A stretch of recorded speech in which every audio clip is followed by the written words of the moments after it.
Assalamualaikum warahmatullahi wabarakatuh. Saudara-saudaraku sebangsa dan setanah air,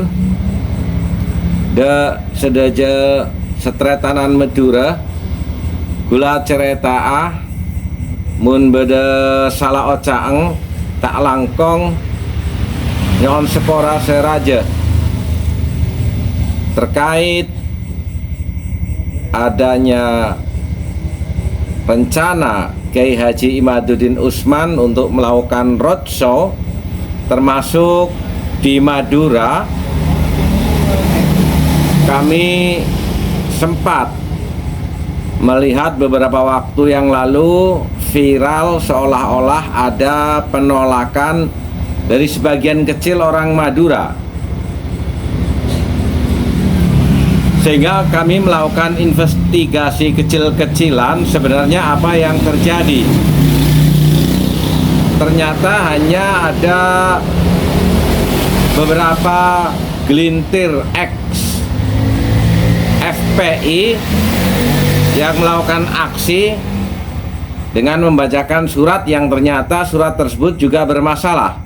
Banyak pencatutan nama-nama beliau-beliau para ulama di framing seolah-olah melakukan penolakan. Temuan yang kedua justru menggembirakan. Banyak sekali ex anggota FPI yang tobat kembali lagi menjadi orang Madura yang seutuhnya dengan bergabung ke kiai-kiai NU, meninggalkan FPI yang semula dianggapnya sebagai Ahlus Sunnah wal Jamaah, tapi setelah adanya Al-Asabiyah terindikasi bahwa itu adalah gerakan Syiah dengan pengangkatan Rizik Syihab sebagai imam besar. Karena di Ahlus Sunnah wal Jamaah tidak ada otoritas orang per orang yang seolah-olah memegang kunci kebenaran. Mayoritas masyarakat Madura justru menyambut baik terhadap rencana roadshow Kiai Haji Imaduddin Usman di dalam pemaparannya terhadap hasil riset temuan keterputusan klan Ba'alawi sebagai dzurriyyatur Rasul sallallahu alaihi wasallam yang selama ini mereka agung-agungkan oleh para habaib, yang sementara ini mereka kumoluhur dengan status yang mereka klaim sebagai keturunan Nabi, ternyata secara keilmuan tidak terkonfirmasi, sehingga bisa dikatakan bahwa klaim mereka adalah batil. Hal yang menarik menjadi perhatian kita, temuan yang keempat adalah adanya semacam propaganda terhadap orang-orang yang ingin mencari tahu tentang persoalan tersebut, dikaburkan dengan isu bahwa itu adalah sekedar gegeran ya, atau ribut-ribut kecil antar keluarga habaib. Diisukan bahwa tidak ada orang yang berani terhadap Habib kecuali Habib pula. Jadi ini di framing seolah-olah sekedar konflik internal sesama keturunan Nabi Muhammad SAW. Padahal titik persoalannya bukan di situ. Riset Kiai Haji Imaduddin Usman Al-Bantani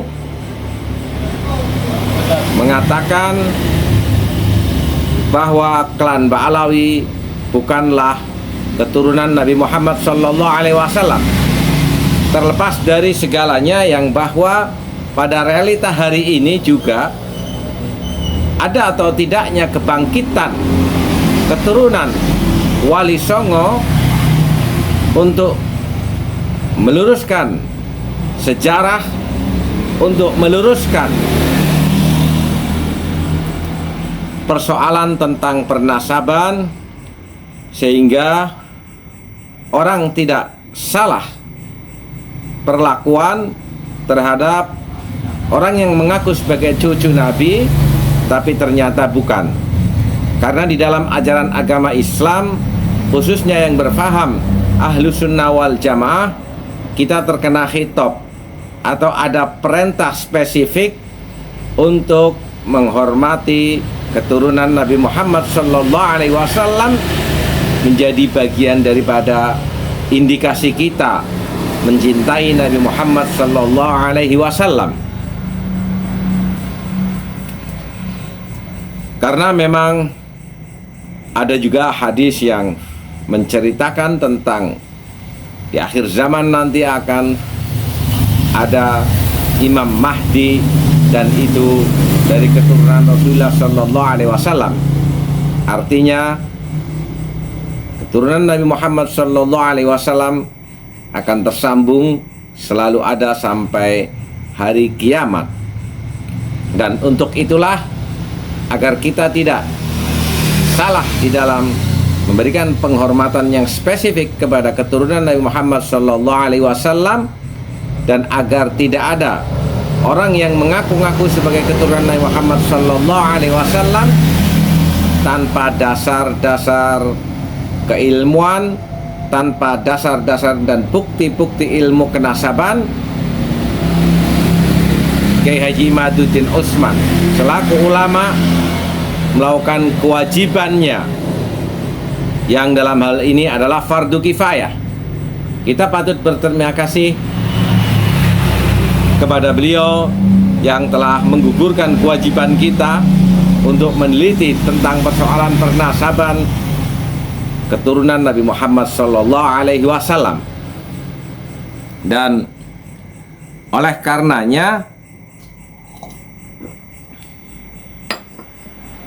ini menjadi penting untuk disosialisasikan kepada seluruh masyarakat, khususnya di Indonesia, agar realita yang selama ini kita lihat, adanya supremasi, adanya arogansi daripada keturunan atau daripada klan Ba'alawi, bisa dihentikan dengan proses-proses yang beradab, dengan ditemukannya sebuah tesis ilmiah yang tidak terbantahkan dengan antitesis ilmiah pula, maka itu bisa menjadi rujukan bagi kita di dalam melihat siapa sebenarnya keturunan Nabi Muhammad SAW yang asli, dan siapa yang hanya mengaku-ngaku sebagai keturunan Nabi Muhammad SAW hanya untuk kepentingan klannya saja, hanya untuk bahwa mereka merasa orang yang lebih mulia daripada orang lain. Saudara-saudaraku sebangsa dan setanah air, di era abad kedua lahirnya Nahdlatul Ulama, mari kita berkomitmen membangun peradaban, merawat jagat. Peradaban adalah tauhid dan ilmu pengetahuan, bukan caci maki, bukan saling olok-olok, bukan memframing, bukan mengaku-ngaku sebagai terah Rasul tapi ternyata bohong. Bersiaplah. Wal afu minkum. Wassalamualaikum warahmatullahi wabarakatuh.